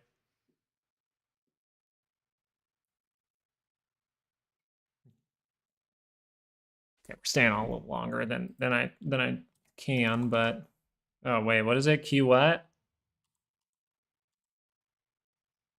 QUBT. That's right, quantum computing. Okay. This is probably 2-hour divergence. 2-hour divergence, so you watch out here. You can extend this move. You can extend this move, right? Boom, boom, boom. You come into these buyers or go down into gap, and then you turn up like this into Friday, and then you really set that trap. You show like this. Oh, triple divergence would be interesting here. But you do have that 2-hour divergence right now. So if that were to confirm, you could see this break down, get a reaction up, excuse me, and then fail that move. So bullish and bearish cases there. This one looks like it really wants to top out, though. I mean, look at the 2-hour divergence. So what are you hoping for if you don't want this to produce any kind of big pullback on the daily scale? You want this to just keep going. You never want this to confirm, right? If you just want it to go like this, then the MACD needs to do that. MACD needs to go like that, and then probably show some squeezing. You don't want to see this right now, right? You don't want to see a bar like that, and then you confirm it, and you never see the 30-minute whip up with the management of the trade. Instead, you continue and you break the low, get a little counter trend 30-minute bounce, then you start to rotate down even further, and you come down into this price of about 1250. Right, you almost can treat it like double top if you want to like measure it out in some way. You know, you would just say, okay, we're going to lose probably 4 points from right here. So that means 1278. Okay, we drag it down to 1278. And we go, oh, we're right in the middle of this zone down here. So that seems very probable. It seems like on the daily scale, you are going to see a pullback down into something like $12 is what I'll say. Yeah, it's not bearish. Like, this isn't really bearish. How you go bearish here is you start to lose critical levels. And still from there, you can figure stuff out in here, right? But this is how you go bearish. And then you break the next low. Left, head, right shoulder. And then this is the big downward play. And you do have signals that do say that that is a possibility. Yeah, Billy. So you want it to squeeze. If you want this thing to pop off, you need it to pop off. Like, you don't want to confirm down on a 2 hour, in my opinion. You want it to go. All right, guys, I have to hop off. I have to get out of here. It's my turn to go take care of baby girl for like 30 minutes. So wifey can have a break. She's feeling better, but still not the best. So what I'm watching for here are still the same things. Some kind of trap up in this type of area on the end of Wednesday or on towards the end of Friday. I think that I am still leaning towards the end of Wednesday for some kind of euphoria that then ends up collapsing the market. But I do know that this is the way that we extend that move. You know, this probably just fools around. Little move up. Then we squeeze Wednesday. Pull back with the Fed. We could squeeze into Friday. And then we could start to see bad things on Monday. Bam, bam, bam, bam. That's kind of what I would like to see. Maybe this only goes like this. And you see that little divergence form right there. Right there. I don't know if you have time for a 30-minute pullback, though. You might just see euphoria, so you're always aware that the 2 hour, if that ever crosses down with divergence, you just are aware. You know what that signal means. You've been here long enough, right? You know that means a daily pullback can come, okay?